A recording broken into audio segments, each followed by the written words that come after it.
आपने हमारे चैनल को अभी तक सब्सक्राइब नहीं किया है तो सब्सक्राइब कर दीजिए, बेल आइकन घंटी भी दबा दीजिए ताकि आपको नए से नए वीडियो देखने को मिल सकें। आज मैं आपको बड़ी ही सुंदर कहानी सुना रही हूँ। कहानी तो शीतला माता की है। एक गांव में एक महिला रहती थी। वह बहुत ही बुद्धिमान थी। वह हमेशा शीतला माता की पूजा करती थी। शीतला माता की पूजा होली के 8 दिन बाद अष्टमी को मनाई जाती है। उस दिन हम बासेवड़ा का पूजन करते हैं। उनका नाम ही है शीतला माता। शीतला माता को बासेवड़ा पसंद है। कहते हैं कि एक बार माता अपने मंदिर से निकलकर गांव में घूमने निकली। तभी किसी ने उसके ऊपर गरम गरम माड़ फेंक दिया चावल का। शीतला माता चिल्लाने लगी, बचाओ बचाओ, मुझे जलन हो रही है। एक धोबिन ने बासे घड़े के पानी से उनको अच्छा नहला दिया और बासे चावल मही के संग खाने दे दिए। तो शीतला माता बहुत खुश हो गई और कहने लगी, जो भी हमारी अष्टमी के दिन पूजा करेगा हम उसकी सब मनोकामनाएं पूर्ण करेंगे। वह रमा अपने घर में झोपड़ी में बैठी थी। भैंस को सहला रही थी। सुबह का टाइम था। बासे चावल बना लिए थे। देवी माँ को पूजने जा रही थी और उसने बासे चावल, बासा पानी सब ले लिया और लेकर वह और अपनी ही भैंस का मठा लेकर वह पूजा करने गई। शीतला माता की पूजा करी और कहने लगी, माँ, मैंने 6 महीने से अपने बेटे बहू की कोई खबर नहीं मिली है। हे माँ, आप चाहो तो मुझे आज उनकी किसी भी तरह से खबर दिला दो। आज बहुत याद आ रही है। पता नहीं मेरे बेटा बहू कैसे होंगे।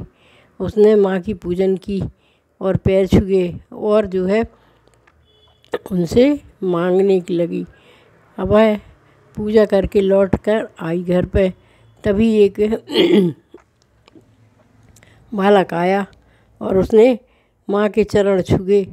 कहा, नानी प्रणाम।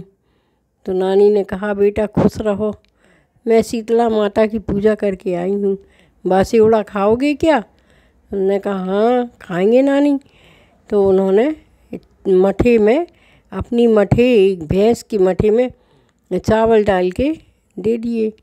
तो उसने बड़े अच्छे से प्यार से खा लिए और कहने लगा, नानी आपने तो पहचाना ही नहीं होगा, मैं आपके सहेली की बेटी का बेटा हूँ। अभी मैं शहर से आया हूँ तो मुझे मालूम चला कि आप यहाँ पर आई हैं तो मैं आपसे मिलने चला आया। माँ ने कहा, बहुत अच्छा किया। वह फिर से पैर छूकर बोला, माँ हमारी सिफारिश कर दो तो हमारी तरक्की हो जाएगी। मैं आपके बेटे के ऑफिस में एक चपरासी के पद पर हूँ। मैं पढ़ा लिखा हूँ। मैं शायद हो सकता है आप कहेंगी तो जो है मुझे अच्छी नौकरी मिल जाएगी। माँ हंसने लगी और कहने लगी, देखो आज ही मैंने शीतला माता से प्रार्थना की थी कि मुझे 6 महीने से जब से मैंने शहर छोड़ा है अपने बेटे बहू का कोई पता नहीं चला। अरे तुम क्या मेरे बेटे के यहाँ नौकरी करते हो? उसने कहा, हाँ माँ, हाँ नानी, मैं आपके बेटे के यहाँ पर चपरासी की नौकरी करता हूँ। माँ ने बताया कि अगर आप सिफारिश करेंगी तो मुझे अच्छी नौकरी मिल सकती है। उसने कहा, हाँ हम ज़रूर कहेंगे, पहले यह बताओ कि मेरे बेटा बहू कैसे हैं। उसने कहा, आपके बेटा बहू बहुत अच्छे हैं, बहुत नेक हैं, वो सबका बहुत ध्यान रखते हैं और हमारा भी ध्यान रखते हैं। उनको मालूम चला कि मैं फला गांव का नाती हूँ तो वो मेरा विशेष ध्यान रखती हैं। आपकी बहू भी समय समय पर गरीबों को भोजन कराती है। अभी ही आपके नाती का जन्मदिन था तो उन लोगों ने पूरे स्टाफ के संग मनाया और केक भी काटा है। देखो नानी, ये आपका नाती है। उसने फ़ोटो दिखाई सपरिवार। उसमें बहू, बेटा, नातिन और नाती था। माँ शीतला माँ को धन्यवाद देने लगी और कहने लगी, आप धन्य हैं माँ, आप धन्य हैं। आपने मुझे मेरे बेटे बहू की तस्वीर दिखा दी। मैं आपको प्रणाम करती हूँ। फिर वह जो है बोली, बेटा घर जाओ तो मठा ले जाना। मैंने कहा ठीक है। उसने मठा दे दिया। फिर वह मठा लेकर चला गया। रमा सोचने लगी, मेरा बेटा मैंने कितनी मेहनत से पढ़ाया। जब मैं 27-28 साल की थी तभी मेरे पति ख़त्म हो गए थे। मैंने घर घर जाकर मजदूरी की, बर्तन धोए, झाड़ू पोंछा किया, कपड़े धोए, अपने बेटे को बड़ा अफसर बनाया और बेटे और ने शहर में ही एक अच्छी लड़की देखकर शादी कर ली। लड़की आई तो उसने मुझे बहुत अच्छे से रखा। पहले मेरे यहाँ नाती का जन्म हुआ तो सबने बहुत प्यार दिया मुझे। मैंने सबकी खूब सेवा की। फिर नातिन हुई तब भी मैंने खूब प्यार दिया। फिर एक दिन बहू बदल गई क्योंकि उसके दोनों बच्चे बड़े हो चुके थे। उसने कहा कि यह माँ को अब गांव छोड़ देना चाहिए। तो बेटा बहू मेरी ससुराल में छोड़ आया, जहाँ पर मेरे पति की यादें शेष थीं। मैं वहाँ गई, लेकिन क्या करती, वहाँ कैसे रहती। इसीलिए मैंने अपना पुराना संदूक खोला और देखा तो उसमें मेरी माँ ने मुझे कानों की बालियाँ और नाक की नथ दी थी। वो मैं बहुत शान से पहनती थी। जब मेरा पति था वो टूट चुकी थी, इसलिए मैंने उसको लाल कपड़े में लपेट के रख दिया था। किसी तरह बेटे ने जाते समय मेरे हाथ में 5 रुपए रखे थे। मैंने उन 5 रुपयों को बहुत अच्छे से गांठ में बांधकर अपने पल्लू से बांध लिया था। मैंने कहा, यहाँ क्या करेंगे, यहाँ तो मुझे कोई जानता ही नहीं है, क्योंकि मैं ब्याह के आई थी तो मैं अपने पति के संग ही शहर चली गई थी। पर दुर्भाग्य से मेरे पति जल्दी ख़त्म हो गए थे। मैं अपने मायके जाती हूँ। उसने 5 रुपए का टिकट लिया और अपने पास के गांव में ही मायके में पहुंच गई। वहाँ जैसे वह पहुंची तो बस का टायर पंचर हो गया। तो वो कहने लगे कि अरे भाई, अरे सब लोग उतरो उतरो उतरो हैं, और यहाँ से थोड़ी दूर पर ही गांव है, जाओ पैदल ही चले जाना। मैं भूख प्यास से तड़फ रही थी। मैंने कुछ भी खाया भी नहीं था। रात हो रही थी। मैं किसी तरह अंधेरे में जा रही थी। तभी एक झोपड़ी दिखी। मैं उस झोपड़ी के सामने खड़ी हो गई तो एक महिला निकली और उसने कहा, अरे माँ, आप आ गई हो, आओ आओ, मैं आपका ही इंतज़ार कर रही थी। बच्चों की तबीयत ख़राब होने की वजह से मैं सवेरे से बासेवरा पूजने ही नहीं जा पाई और हम लोगों ने आज कुछ भी खाया भी नहीं है। आपके लिए मैंने अच्छा खाना बना कर रखा, आइए। और पति भी पहुंच गया। दोनों दंपत्ति ने मुझे चटाई पर बिठाल दिया और हाथ पैर धोए, मेरे चरण धोए, चरण दोनों ने आचमन किए और उसके बाद उन्होंने मुझे खाना खिलाया। काले चने और जो है गेहूं की जो वो बनती है ना बाली, वह खिलाई। तो हमने काले चने और वो खाए, उसके संग पूड़ी भी खाई। और खाकर जब मैं तृप्त हो गई तो उनने मुझे चटाई बिछा दी। मैं उस पर सो गई। इतनी गहरी नींद आई, मुझे पता ही नहीं चला कि सुबह कब हो गई। उन दंपत्ति ने मेरे चरण छुए और कहा, माँ मैं धन्य हो गई, आपको भोजन कराते ही मेरे बच्चों की तबीयत अच्छी हो गई। हे शीतला माँ, इसी तरह आप हमारे घर आती रहना, हमारे बच्चों पर कृपा बनाए रखना। उस दंपत्ति ने मुझको शीतला माँ समझकर पूजन किया था, इसलिए उनके दोनों बच्चों को मैंने आशीर्वाद कब दिया मुझे नहीं पता, पर मेरी शीतला माता ने उनको आशीर्वाद दिया और दोनों बच्चे अच्छे हंसने खेलने लगे। अब मैं चुपचाप वहाँ से अपने घर आई तो मैंने हार नहीं मानी। सब गांव वालों ने मेरा बहुत अच्छा स्वागत करा। अरे रमा बुआ आ गई, कोई बोला रमा दीदी आ गई, कोई बोला अरे मेरी बहन आ गई। सब ने मिलके मेरा खूब स्वागत किया। मेरा मायके में कोई सगा तो था ही नहीं, भाई थे नहीं, बहन थी नहीं, बस मैं अकेली ही तो थी। मैंने देखा मेरा झोपड़ा टूट चुका था। मैंने कहा क्या किया जाए। सब गांव वालों की मदद से मेरा झोपड़ा बन गया। मैं सुनार के पास गई। मैंने कान की बाली और नाक की नथ बेच दी। उसने मुझे 4,000 रुपये दे दिए। मैं बड़ी खुश हुई। मैं वहाँ से आई और सीधी जो है मंडी पहुँची। वहाँ से मैंने एक भैंस खरीदी। भैंस के संग एक बछिया भी थी। दोनों को मैं अपने घर ले आई और मैं वहाँ से चारा भी लाई। और मैं तो वहाँ की बेटी थी, मेरा व्यवहार तो अच्छा था, तो मैं किसी भी खेत में जाकर घास काट लाती, अपनी भैंस की खूब सेवा करती। भैंस 10-12 किलो दूध दे देती तो मैं घर बैठे ही दूध बेच देती। जो दूध बचता उसको जमा देती, उससे मैं घी बनाती और घी बेच देती। मठा तो मैं वैसे व्यवहार में ही दे देती। मेरी बुद्धि बहुत अच्छी थी। सब लोगों ने कहा अब आपके पास पैसे हो गए हैं, आप सरपंच बन जाओ गाँव के।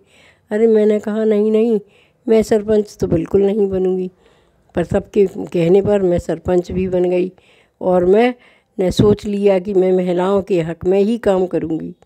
और शीतला माता ने मुझे इतनी बुद्धि दी कि मैं जो है हर अच्छे काम करने लगी। मैंने हर वृद्ध महिलाओं के लिए जो 60 साल से ऊपर थीं उनके लिए पेंशन बनवा दी। जो विधवा थीं उनके लिए भी पेंशन बनवा दी। जो बच्चे पढ़े लिखे थे उनको ग्राम पंचायत में जाके नौकरी दिलवा दी। इसी तरह मेरा नाम हो गया रमा दीदी, रमा दीदी, रमा दीदी के नाम से मैं प्रसिद्ध हो गई। पर मैं हर साल शीतला माता की पूजा करती और जिन दंपत्ति ने मुझे शीतला माता कहकर मेरा पूजन किया था उन किसान के लिए भी मैंने जो है महिला के लिए पेंशन बनवा दी और किसान योजना से उस भाई को भी मैंने कुछ पैसे दिलवाना शुरू कर दिए। उनकी बेटियों को निःशुल्क शिक्षा दिलाने के लिए मैंने कोशिश की तो उनकी बेटियों को निःशुल्क पढ़ाया जाने लगा।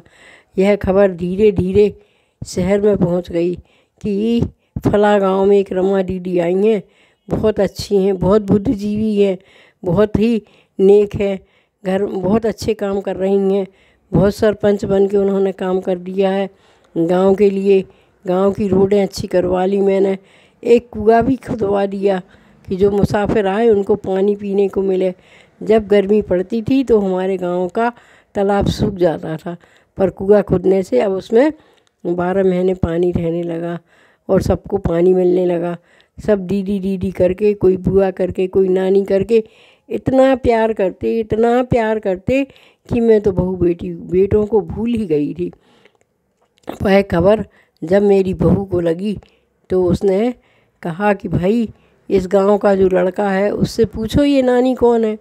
उसने अपनी सास की फ़ोटो दिखाई कि भाई तुम इसको पहचानते हो का। उन्होंने कहा हाँ ये तो हमारी नानी है, यही तो हमारे गांव की सरपंच है, ये तो बहुत बुद्धिजीवी है, बहुत अच्छा न्याय करती हैं। इनने तो 4-5 साल में गांव की ऐसी तरक्की कर दी कि हमारा गांव भी शहर को मात देने लगा। बहू लड़के को बड़ा अफसोस हुआ। बेटा बोला चलो माँ से मिल के आते हैं। बहू बोली कौन से मुख से जाएंगे, हम लोगों ने तो उनको बड़ा ही बेइज्जत करके घर से निकाल दिया था। जब तक उनका काम रहा तब तक तो हमने उनको बड़े प्यार से रखा और जब हमारे बच्चे पल गए तो हमने उनको कितना बड़ा बेइज्जत करके उनकी ससुराल भिजवा दिया था। पर ये मायके कब पहुंच गई हैं अपन लोगों को पता ही नहीं चला। बहू बेटों ने कहा नहीं नहीं वो तो माँ है, वो तो माफ़ कर देंगी, वो हमारी माँ है। और वह उस चपरासी के संग उसके गांव आया। गांव में आते ही उसने देखा कि पूरी सड़कें पक्की हो गई हैं, शहर से जुड़ गई हैं, बाग बगीचे लगे हैं, जो है कुआं खुद गया है, चारों तरफ खुशहाली ही खुशहाली है।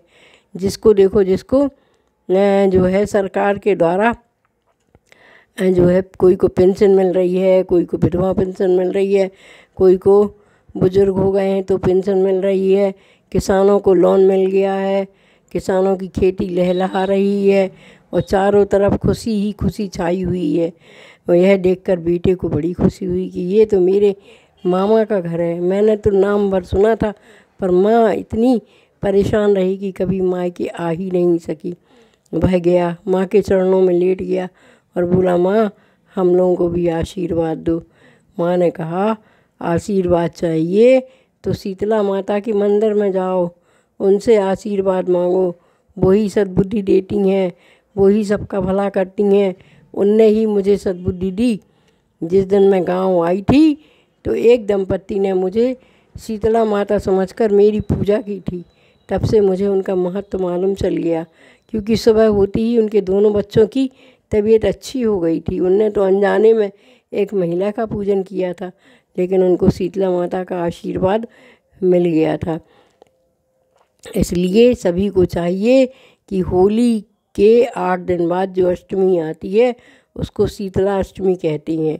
उस दिन हमें देवी शीतला की पूजा करना चाहिए, उनका बासा जल चढ़ाना चाहिए, बासा ही भोजन उनको अर्पित करना चाहिए। जो भी बनाना है वह एक दिन पहले बनाकर रख लेना चाहिए। उस दिन घर में चूल्हा नहीं जलाना चाहिए। बहू बेटा की समझ में आ गया और वे शीतला माता के मंदिर गए। उन्होंने उनकी क्षमा मांगी और अपनी माँ को भी अपने संग ले जाने के लिए कहा, लेकिन गांव वालों ने माँ को जाने ही नहीं दिया। बहू बेटे अच्छे खुशी खुशी शहर लौट गए और नानी ने कहा तो उसको जो है अच्छी पोस्ट पर बहू बेटों ने रख लिया। वह अच्छी नौकरी करने लगा। शीतला माँ की कृपा जिस पर हो जाती है तो उसके दिन ही बहुर जाते हैं।